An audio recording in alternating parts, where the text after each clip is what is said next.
ही गोष्ट इतकी साधी आणि सोपी आहे ना की सकाळी उठल्याबरोबर आपण चालीची घडी करायच्या आधी पण करू शकतो. आता तुमच्या लक्षात एक गोष्ट आली, तुम्हाला मी ब्रीथ आउट ह्याची इन्स्ट्रक्शन दिली. ब्रीदिंग इन तुम्ही कॉन्शियसली करत होतात का? जेव्हा जेव्हा आपला श्वास संपतो तेव्हा श्वास आत आपसूक घेतला जातो, ती गोष्ट अध्यात्म असते.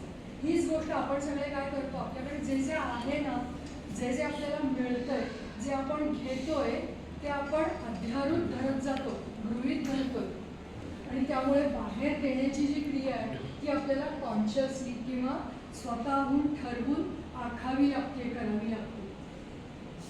आता ह्या त्याच्या